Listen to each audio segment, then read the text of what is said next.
আচ্ছা, গুজবের বিষয় যদি থেকে থাকে তাহলে আমাকে একটু কাইন্ডলি যদি বলেন আমি হেল্প করতে পারি কিনা। আপনারা অন্য কোনো কিছু শুনেছেন কিনা? আচ্ছা, মৃতের সংখ্যা আমি বাইরের হসপিটাল গতকালও আমার সাথে কার কথা হলো, ডাইরেক্টর হেলথ, ওনার নাম কি জানো,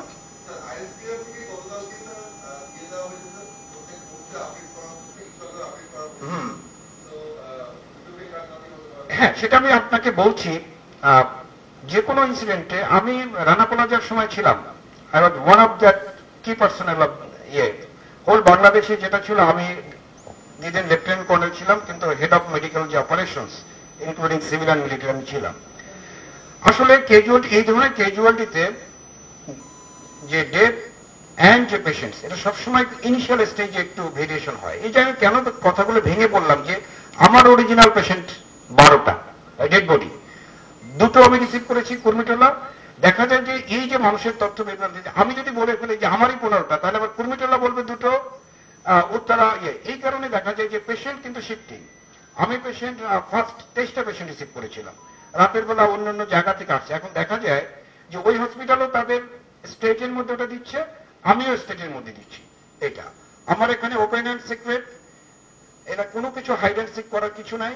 প্রথম থেকে সবাই ছিল, আমি যেখানে ডেড বডি নিয়ে আসছি ওখান থেকে সেই জিনিসটা। সুতরাং গুজবে কান দেওয়ার কোনো বিষয় নাই। একটা জিনিস আমি আপনাদের কাছে মনে হয় আপনাদের কাছে হতে পারে, যে অনেকে বলেছে যে হেলিকপ্টারে করে পেশেন্ট নিয়ে আসছে, এরকম কোনো একটা বিষয় মানে আপনারা শুনেছেন। আমার কাছেও আমাকে একজনে প্রশ্ন করেছিল তখন, এটা আমাদেরই আর্ম ফোর্সের যে ডিসিশন, এটা কিন্তু একদম ফুললি ওইভাবেই করা ছিল। প্রথমে আমাকেই বলেছিল যে অ্যাম্বুলেন্স, যে তাদের যে অ্যাম্বুলেন্স প্লাস আমার অ্যাম্বুলেন্সে পাঠানোর কথা ছিল দিয়াবাড়ির দিকে অপারেশনাল সেন্টার থেকে। আমাকে একটু পরে বললো যে না, তারা কুইক ইভাকুয়েশনের জন্য হেলিকপ্টার করে পেশেন্ট বেজে নিয়ে আসবে, কারণ এই যেতে আসতে যে সময় লাগবে এইটার কারণে তারা নিয়ে আসবে।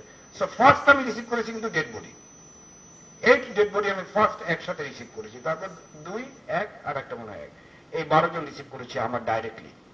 তো সেক্ষেত্রে অনেকের মধ্যে এরকম হতে পারে, আমাদের একটু গুজবের বিষয়গুলো আমরা তাড়াতাড়ি গ্রহণ করি। আর যারা ঘটনার প্রকৃত সাক্ষী, যারা এই ঘটনার সাথে প্রথম থেকে জড়িত, কেন যেন তাদের কথাগুলো আমাদের মধ্যেই আসে। আপনার ডেড বডি আমি হিসেব দিয়ে দিচ্ছি, গত রাতে 8টা ডেড বডি হ্যান্ড ওভার হয়েছে, যেটা আইডেন্টিফাইড। আজকে সকালবেলা পাইলটের ডেড বডি হ্যান্ড ওভার হয়েছে, 6টা ডেড বডি আইডেন্টিফাই করা যায়নি সোফার। তার মধ্যে আমরা একটু মেডিকেল দেখেছি আনুমানিক। আজকে পুলিশ এবং যে ফরেন্সিক টিম এসেছিল তারা বললো যে না, এটা নিয়ে যেতে হবে Shaheed Suhrawardy medical college, already চলে গেছে মনে হয়। এই 6টা ডেড বডি নিয়ে চলে গেছে, সেখানে তারা ডিএনএ টেস্টিং করবে এবং পোস্টমর্টম করবে। আমাদের কাছে ছোট্ট একটু ছিল, সেটা আমরা পুলিশকে দিয়ে দিয়েছি। একটা বডি পার্টস, হয়তো বা কারোটা লেসারেটেড যে বডি পার্টস অল্প একটু সামান্যটা ছিল, আজকেও মনে হয় একটু এসেছে, এটা দুটো টুকরো এসেছে, আমরা সেটাও পুলিশকে হ্যান্ড ওভার করেছি। পরবর্তীতে তারা প্রিজার্ভ করবে। যদি কারোর সাথে এরকম হয় যে একটা হতে পারে যারা এখানে আছে তাদের একটা বডির অংশ হতে পারে, অথবা হতে পারে কেউ যদি লেসারেটেড হয়ে যায়, সেটা এটা পুলিশ ডিএনএ টেস্টের মধ্যে আইডেন্টিফাই করবে। সো আমার ডেথ অ্যান্ড যে ক্যাজুয়ালিটি যে সংখ্যা, এ ব্যাপারে আমি ফুল অথরিটি নিয়ে আপনাকে এই তথ্যটা দিচ্ছি। আপনারা এটা যে কোনো জায়গায় যে কোনো অবস্থায় নিতে পারেন এবং ভেরিফাই করতে পারেন, নো ডাউট।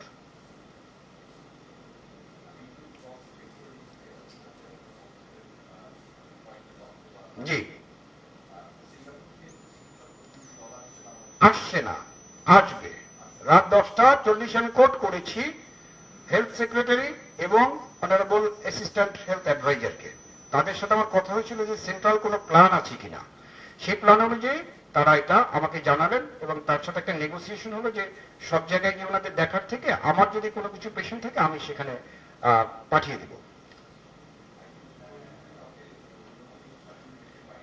হ্যাঁ, এই জিনিসটাও আমার যেটুকু কথা হয়েছে, ওই টিমটা এসে হয় সম্ভব হলে আজকে রাতেই পুরো টিমটা দেখবে, যে জন্য আমাকে বলছে একটু কাইন্ডলি পাঠিয়ে দিন।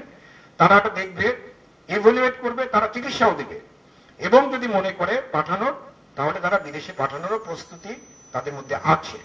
এটা আমার অংশ না, এটা সম্পূর্ণ ন্যাশনাল লেভেলের যে কাউন্সিল আছে যারা, এটা তাদের অংশ, আমি তাদের কোট করছি।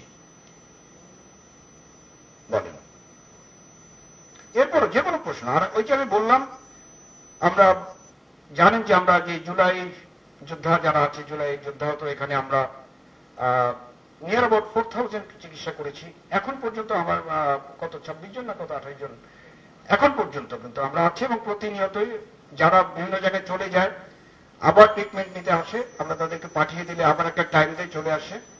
আমার এখানে 600-র উপরে অপারেশন হয়েছে প্রতিনিয়ত, এবং সেকেন্ড, থার্ড, ফোর্থ এরকম সার্জারির জন্য তারা আসছে, এবং এখনো অনেক ভর্তি আছে। সো এই জিনিসগুলো আমরা অত্যন্ত সতর্কতার সাথে এবং আন্তরিকতার সাথে করি। ওই যে আরেকটা কথা আমি প্রথমে বলেছিলাম, ন্যাশনাল লেভেলে যে কোনো জায়গায়, সেটা সিভিল হোক মিলিটারি হোক, যে কোনো জায়গায় যদি কোনো এই ধরনের ডিজাস্টার ক্যাজুয়ালিটি হয়, আমরা কিন্তু আমাদের একদম এসওপি আছে, উইদিন শর্ট টাইম আমরা কিন্তু নোটিস পেয়ে যাই, এবং আমরা সেভাবে প্রিপারেশন। এবং গতকাল আপনারা 1-2 ঘন্টার পরে আসলে দেখবেন আমার এমার্জেন্সি অ্যান্ড ক্যাজুয়ালিটি সুন্দর নেক্সট পেশেন্টের জন্য প্রিপেয়ার্ড।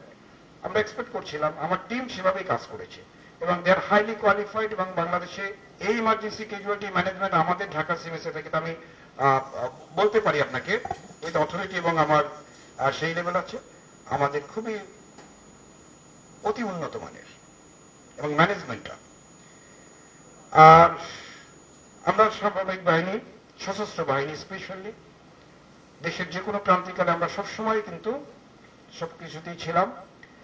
ঢাকা সিএমএস যেহেতু সবচেয়ে বড় সিএমএস, এবং দেশের অন্যান্য সিএমএস যখনই কোনো ডিজাস্টার বা অন্য কোনো কিছুর থাকে সবসময় সদা প্রস্তুত থাকে। কালকে আপনারা দেখেছেন উদ্ধার অভিযানে আমাদের একটা ব্রিগেড, আর্টিলারি ব্রিগেড সম্ভবত এটা মিরপুরে, তারা ওখান থেকে উদ্ধার অভিযানে ছিলেন।